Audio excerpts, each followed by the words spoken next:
It is now my honor to introduce Mayor Sue Ann Hohimer from the amazing and beautiful city of Normandy Park.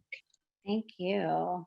Hi, good evening. Thank you so much. And I feel like it's best to just start right where Deputy Mayor Matt Mahoney left off in thanking you so much, Andrea, and the Southside Alliance and the Southside Chamber. But I was going to start with the same thing. We are such a small city, and there are so many times when we just really, really, really, I would say, desperately need you.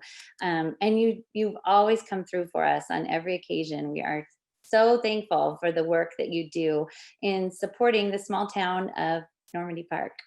So this is my very first year as mayor in Normandy Park, and what an inauguration this has been. This year has been very interesting in lots of ways, and I think I'm probably one of the first to have to sign a declaration of emergency. There may have been others.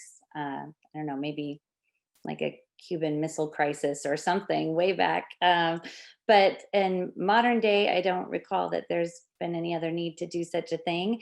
Also just running council meetings on Zoom and things like that. There's been quite the learning curve to pick up on all the regular duties and then throwing in all the kind of tumultuousness that is 2020 has been quite interesting. And so again, I'm just so thankful for all the work of the Southside Chamber. And I'm really thankful for Burien and Des Moines. I don't, we just rely so much on the cities right around us. And so I just am thankful for this opportunity to share a few other things with you about our small city. We just have one main street through town that extends the whole width, and we really only own half of the street. We own the lane going south. The other half is owned by Burien most of the way, and sometimes Des Moines. And so the other border is Puget Sound, and then we've got our Burien and Des Moines borders. And so our 2.5 square mile area is pretty small, and it's almost entirely residential. We have just our commercial businesses are located only on that one street through town on First Avenue. And so being able to really focus our kind of our policy and our priorities on those businesses during this time is what we've been doing, really just working on retention and recovery in terms of how COVID-19 has been affecting us regarding economic development. So when we first learned of all that was going to be shut down with COVID-19, the city development director, Holly Keaton, and I were able to put packets together, thanks to the chamber, that really helped all of our various employers understand the PPP process and the CARES Act funding. And we were able to walk around and deliver those mostly by hand to our businesses. We have about 60 brick and mortar businesses in Normandy Park, about 172 businesses total, I think, as of last count. So we have a lot of home businesses in Normandy Park as well.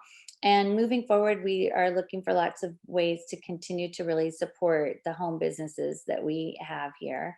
And I think, that'll involve things like looking to really help with our 5G kinds of things, looking to make sure that people have good computer accessibility from their work at home. We have about 77%, I think, of Normandy Park are white collar workers. It does seem like we have a lot of people that were able to have the privilege to work from home during this time.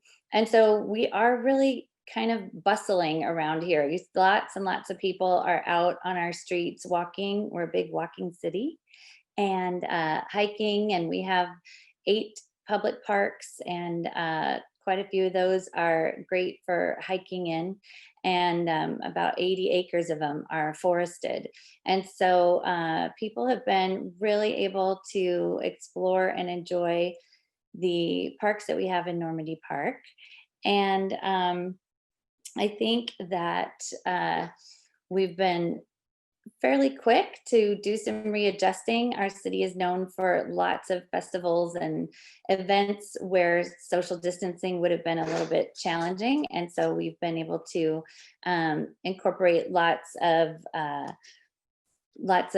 virtual events, and we've done a lot of car parades, and drive-in movie theater has been established a couple of different Saturdays, and that's been really fun. We have been able to um, look to do a little bit of business attraction even during this downturn. We've added one new burger shop, and we're just working on ways that we can be prepared to attract business as things do open up and do get better for us. You know, usually as a small city, we feel like all you big cities out there just surpass us by so much with your sales tax revenue, which you totally do. And this is one of those interesting times for us where relying mostly on our property taxes as our revenue, our budget does seem to be still in line, and we haven't had to lay anybody off. We're really thankful for that. And so we have like 7,000 people that live in Normandy Park are pretty much all shopping at our one grocery store.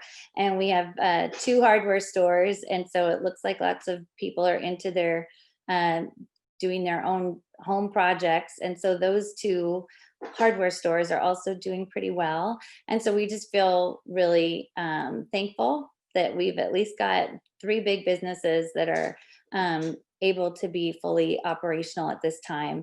And so we're working on doing some interim regulations to extend our outdoor dining for the restaurants that we have. And we're working on a sort of a, I guess it would be a marketing campaign that I think in some ways is inspired by the work that the SMART committee has done with our Keep Calm and Carry Out campaign. We've gotten a lot of people thinking about that word calm. Years ago, Blake Messer was a business owner here who did a campaign for us for the Port of Seattle. They asked for something that they could put up in a kind of diorama or poster at the airport. And Blake took a photo for us of one of our public parks, Marine View Park, that has a staircase down to the water on a beautiful, serene day, Puget Sound. The Salish Sea was very calm. And he took this photograph and we ended up putting it up at the port, and it says, Normandy Park, the center of calm. And I think that word calm at the time just wasn't necessarily sitting with people. But in relation to kind of the tumultuous 2020 that we've been all experiencing, this idea of calm has really begun to resonate with folks. And so we're looking at something like anchored in the center of calm, and hoping that we can kind of use this year to really build around that concept. And we're hoping then, you know, maybe there are some businesses that would be attracted to the idea of anything that centers people or helps them find their calm. We would love to be able to work with businesses in that regard and sort of celebrate that we are this kind of sleepy bedroom community even still. And we just are all about community and really supporting one another. And so even with the real struggle that a lot of our neighboring cities are going through, I just want to make sure to mention that the people who live in Normandy Park are very, very big hearted. And we've got time, talent, and treasure that we are willing to share, and we're good about rolling up our sleeves and getting involved. And so we like to be able to be available to the areas that need us, and in ways that we can help. I'm really thankful to the Sound Cities Association and some of the other King County associations that our city council members have been a part of. And it looks like that means my time is up. And so I just wanted to again thank the chamber for this opportunity and thank Tequila and SeaTac as well as Burien and Des Moines and the port. I'm looking forward to continuing to work with all of you in many, many ways. And I also wanted to just address Mayor Alan Eckbert's nightmare of thinking about people without their masks on. And if I can alleviate anyone's fears, I will just admit that I have had COVID. Early on in March, it visited our home, and out of 6 of us, 3 of us got it. And I lost my sense of smell and taste for a couple of days and had about 24 hours worth of just kind of feeling crummy, a little bit achy. But, you know, survived. And I just feel like we've got to wear those masks and got to do our social distancing. But I think keep a positive mental attitude about it and try not to let anxiety get the better of you. Because I think that does go a ways to that positive mental attitude goes a ways to keeping you through it all. And to Jimmy Mata's point, once again, that higher power. Amen to that. Anyway, thanks, guys. Perfect. Thank you, Mayor Hohimer. Yes, the spirit of community is alive and well throughout all of Seattle Southside and especially in the city of Normandy Park. So thank you for sharing a little bit of that with us this evening.